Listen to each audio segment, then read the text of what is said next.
Welcome back. সকলকে স্বাগত জানাচ্ছি স্টোরি টেলার অনির্বাণ চ্যানেলের সম্পূর্ণ নতুন একটি গল্পে।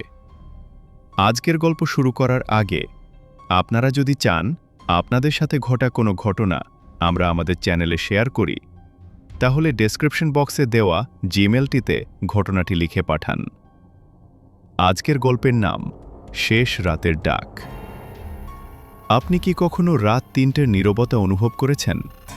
যখন বাতাসও থমকে যায়, পাখিরাও চুপ, শুধু আপনার নিজের শ্বাসের শব্দ কানে আসে, আর তখনই কেউ একজন আপনার নাম ধরে ডাকে।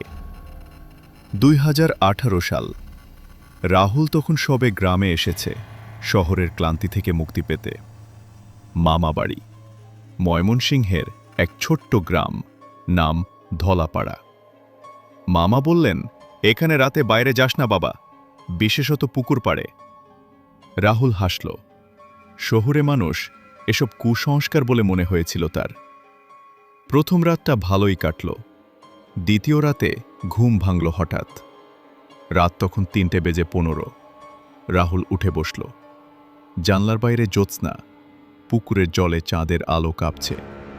তখনই শুনল, রাহুল, রাহুল। কণ্ঠস্বর অদ্ভুত, মেয়েলি, কিন্তু যেন মাটির নিচ থেকে আসছে। সে ভাবল হয়তো স্বপ্ন। শুয়ে পড়ল।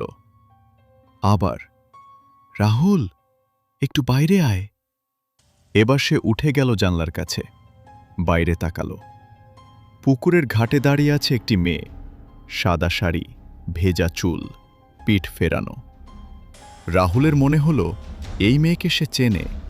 মামির মেয়ে তিথি, কিন্তু তিথি তো ঢাকায়।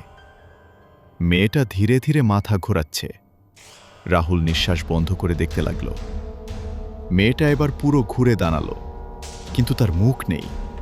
মুখের জায়গায় শুধু মসৃণ ফ্যাকাসে চামড়া। আর সেই মুখহীন চেহারা এবার হাসল, শব্দ ছাড়া। এবং সে আবার ডাকল, রাহুল, ভেতরে আয়। রাহুল চিৎকার করে সরে গেল। মামা দৌড়ে এলেন। কি হয়েছে রে? রাহুল কাঁপতে কাঁপতে জানলার দিকে আঙুল তুলল। পুকুরঘাট খালি, কেউ নেই, শুধু জলে ছোট ছোট ঢেউ, যেন কেউ এইমাত্র নামল। মামা থমকে গেলেন, মুখ শক্ত হয়ে গেল।